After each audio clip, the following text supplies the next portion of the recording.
Welcome back. Today I'm going to work on the exhaust a little bit, get some stuff tack welded, and see if we can get kind of the turbo where it's going to be. So I got some more parts in the mail. This was the stainless steel T4 flange I was talking about. I'll pull you in here and I'll show you an issue that I have with this flange right off the bat.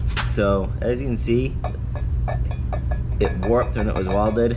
Yeah, it rocks pretty good. There's no burrs under there. It's nice and clean, but she rocks. So what I'm gonna do, I'm gonna mount this somewhere in here, turn it on, and well, you'll see.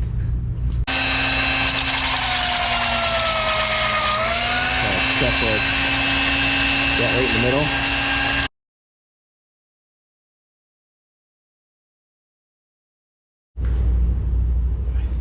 Alright, so I got the flange bolted on. I just got 2 bolts on there. And now I gotta kind of figure out the turbo placement and just kind of see where they end up.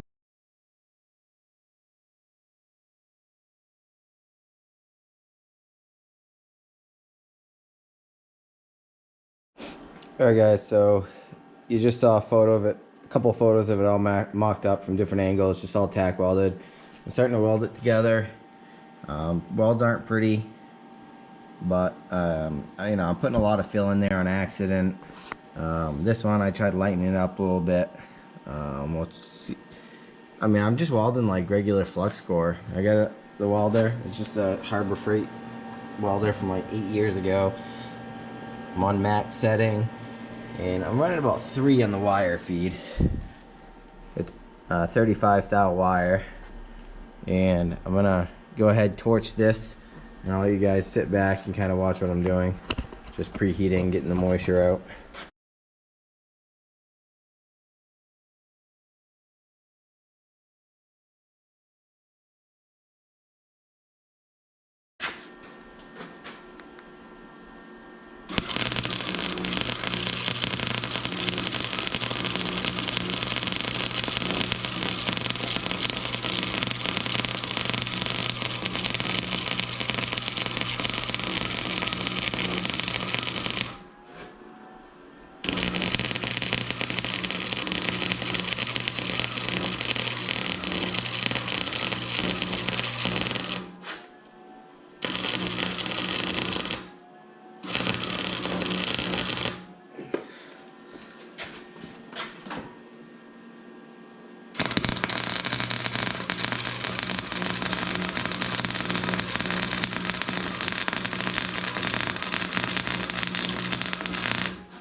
A lot of start stops.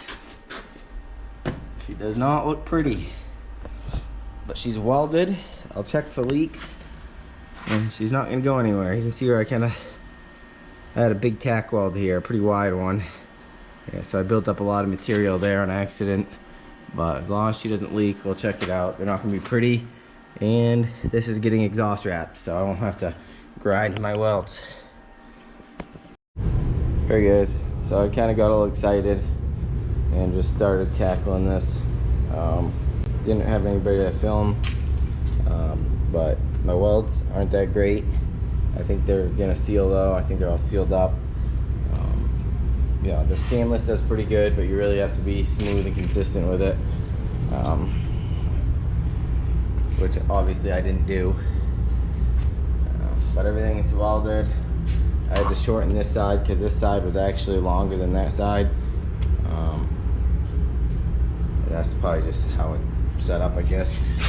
I made a bracket in here that is welded to the flange, and I have a piece of 1/4 inch plate steel going across, and then 2 3/4 inch tubes going down to hold it. And basically it's just kind of hopefully gonna hold it in place. I did stand on this and bounced pretty good, and I weigh 170 pounds, and this thing, you know, nothing moved on me, so I think it's gonna be fine. But this is pretty much the placement where the radiator is gonna go. I think I might bring it a little bit more vertical. I mean, it's hard to see, but it's actually at quite the angle because I have the front end of the car jacked up right now. So this just doesn't look like it's leaned forward as much as it actually is. But this is about the same amount of room right here that I had between the turbo and the radiator last time, except for now the turbo is a lot higher than it was. Hopefully it gets a little bit more airflow through here. Pretty much this side, there's a ton of room where this fan's gonna be pulling air through. But yeah, that's it so far.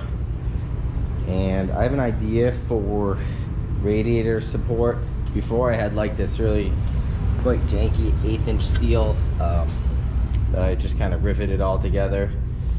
But I have this 1.5 by 1/4 inch thick plate or bar, I guess, that I started bending up. And I'm gonna have it like about right there. Then I'm gonna have one on this side as well. I'll be the same exact thing. So after I do that, I'm gonna butt weld a piece of this on here pretty close, and let me free up a hand. So I have this 3/4 inch tube, and it's gonna be mounted somewhere about right here. I'm gonna make some, probably out of 1/4 inch steel, some little hooks or some tabs that come up and kind of cut the bottom of this radiator. And I'll leave clearance so I can put some rubber pads in there. Well, I might have to find the rubber pads first, but I think I have an old radiator support I can rob those from. So then basically I'll do the same thing up top, and it'll kind of sandwich the radiator, and I'll try and have it so I can like tighten it down so it just kind of squeezes gently on the top and the bottom to keep the radiator in place, or at least close up the gap. I mean, I'm not going to squeeze it tight or anything, but just so this thing doesn't rattle around too much. So that is the idea. And then I'll snag this intercooler, which I'm going to get a wider intercooler. This one it was cheap, and honestly the one I'm going to replace it with is cheap too. But so basically before, this thing was like pretty much right here, when the radiator wasn't kind of tucked back, and it was butt up against this piece, the fiberglass crash bar, so there was no flow getting in through here. And that's why I cut the huge hole in the front of the car where the license plate was. But now I have another used bumper that doesn't have that hole, and then now I think I can mount this. What I'll do is that tube that goes across, I'll have some tabs going out to mount onto the bottoms of this, and I'm gonna get a taller intercooler that's as tall as my radiator, so I can just kind of fill this whole area with intercooler. And then hopefully whatever air is going to go through the radiator will have to go through the intercooler first, whereas right now you have a lot of air that's going to take the bath of least resistance and go around this intercooler, I assume. I mean, I only took fluids once and I don't remember any of it. But then I can put a little bit of a small air dam under here just to help guide air up, but I think that that's going to be a lot better than it was. So yeah, anyways, so I hope that makes sense.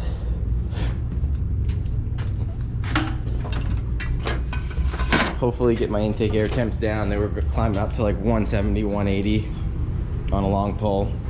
So anyways, guys, I'm gonna keep going on this, try and get this all wrapped up, and then I actually really want to go through the car and clean up the wiring and fix a oil leak, which I'm pretty sure is the oil pan, but I have to jack up the engine and transmission, kind of undo a few things so nothing gets pinched between, you know, the engine and the firewall, just to get it up enough. And I got to replace these old crappy motor mounts with solid mounts, So I'm kind of at that point where I could do all this with the engine in the car, or I could pull it out, clean up the wiring, remove the old ECU and the old ECU wiring and separate it from the harness. I have a lot of things like my fan. I want to put a new relay because right now it's just running on this stock relay, fan relay, which I'm pretty sure is just for one fan originally. So it's powering 2 fans. I don't even know, like I can't find any amperage rating on this at all, but I'm gonna replace this with a 30 amp fan, 30 amp relay, and I just want to run new wiring and clean everything up. And then I have to think about what I'm going to do with the exhaust here. I'm thinking maybe come up here,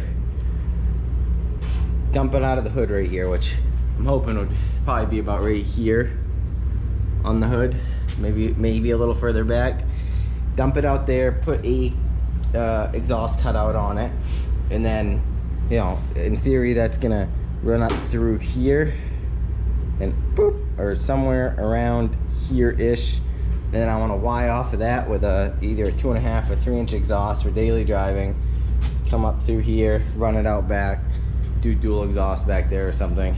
So if you guys want to see where this is going, see it at the drag strip in Winterport this spring, see us at the burnout contests, go ahead and hit that subscribe button if you haven't, and we'll see you on the next video.